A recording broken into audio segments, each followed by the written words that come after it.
Swastiastu. Perkenalkan, nama saya Lohputu Ade-Ika Surya Dharma Putri. Saya mahasiswi Staf Negeri Emputuran Singaraja, jurusan Dharma Sastra Prodi Hukum Hindu.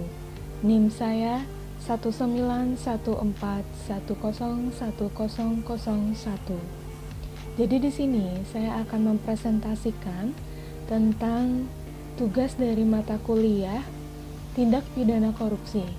Di sini diberikan tugas tentang mencari kasus korupsi di Indonesia yang diampu oleh Ibu dosen Putu Ari Prasetya Ningrum MH. Jadi di sini saya mengambil tema tentang kasus skandal korupsi Bank Bali, di mana kasus skandal korupsi Bank Bali ini yang terjadi pada sejak tahun 1999 kembali diperbincangkan publik. Ini setelah terpidana korupsi pengalihan hak tagih atau yang biasa disebut KESI Bank Bali Joko Chandra, Direktur PT Eragian Prima atau EGP itu diketahui bersembunyi di Malaysia sebelum ditangkap tim kasus Bareskrim. Dia dibawa ke Indonesia setelah melarikan diri sejak tahun 2009. Kasus Joko Chandra terkait KESI Bank Bali bermula saat Direktur Utama Bank Bali kala itu Rudy Ramli kesulitan menagih piutangnya yang tertanam di brankas Bank Dagang Nasional Indonesia, Bank Umum Nasional, dan Bank Tiara pada tahun 1997. Total piutang Bank Bali di 3 bank itu sekitar 3 triliun rupiah. Hingga ketiga bank itu masuk dalam perawatan Badan Penyihatan Perbankan Nasional. Tagihan tersebut tak kunjung cair juga. Di tengah keputusannya, akhirnya Rudy Ramli menjalin kerjasama dengan PT Eragian Prima, di mana Joko Chandra duduk selaku direktur dan Setia Novanto pada saat itu sebagai bendahara Partai Golkar dan juga menjabat direktur utamanya. Januari tahun 1999, antara Rudy Ramli dan Eragian menandatangani perjanjian pengalihan hak tagih. Nah, disebutkan Eragiat bakal menerima fee yang besarnya setengah dari uang yang telah dapat ditagih. Perlahan-lahan kejanggalan itu mulai terkuak. KESI itu misalnya tak diketahui BPPN, padahal saat diteken BDNI sudah masuk perawatan BPPN. Kasus ini terus bergulir ke tingkat selanjutnya. Melalui putusan kasasinya, Mahkamah Agung memutuskan dana itu milik Bank Bali. Di tingkat peninjauan kembali, putusan itu tetap sama, dana itu hak Bank Bali. Yang kontroversialnya adalah Joko sendiri. Selain hanya dituntut ringan, hanya 11 bulan Pengadilan Negeri Jakarta Selatan kemudian memutusnya bebas. Di tingkat kasasi lagi-lagi, Joko dinyatakan bebas. Satu-satunya hakim kasasi yang saat itu melakukan dissenting opinion atas putusan Joko adalah Hakim Agung Artijo Alkostar.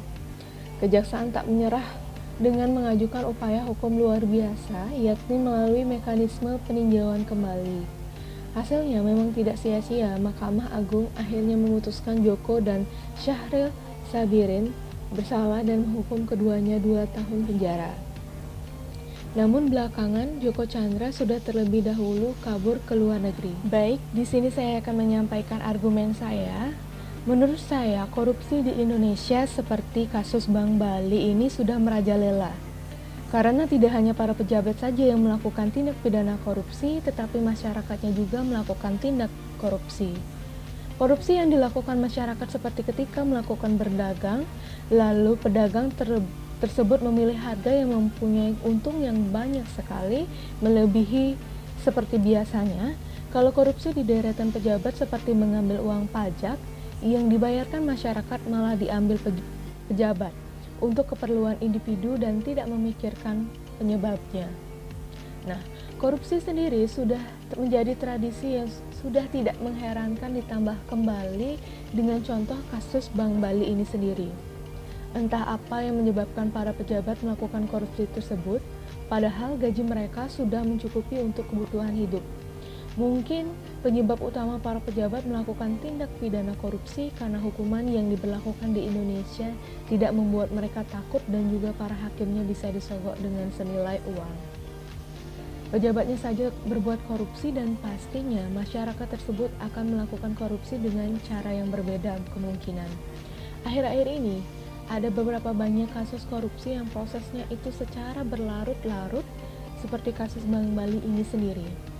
Sebenarnya kalau para hakim tersebut sudah mengetahui letak kesalahannya di mana dan ada di pasal beberapa, mereka bersalah, langsung para koruptor tersebut dipenjara dan tidak usah berlarut-larut lagi.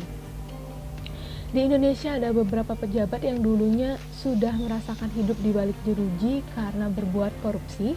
Ketika keluar dari penjara malah mengulanginya lagi dan tidak ada rasa jera untuk tidak melakukan tindak pidana korupsi lagi.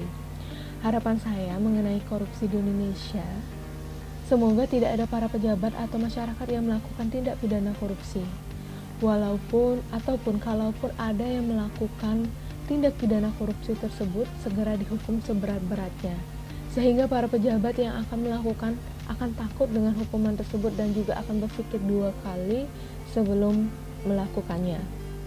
Jenis korupsi yang dilakukan oleh Joko Chandra dan pihak Bank Bali adalah discretionary corruption dan mercenary corruption. Mengapa demikian? Karena korupsi yang dilakukan adanya kebebasan dalam menentukan kebijaksanaan. Sekalipun tampaknya bersifat sah, bukanlah praktik-praktik yang diterima oleh para anggota organisasi.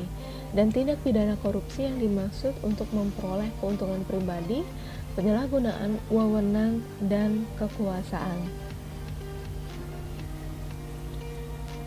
Baik, di sini sekian presentasi saya. Semoga mendapatkan makna dari beberapa kasus-kasus ini, yang termasuk dalam kasus skandal Bank Bali ini juga. Baik, saya aturkan dengan Parama Santi. Om Santi, Santi, Santi, Om.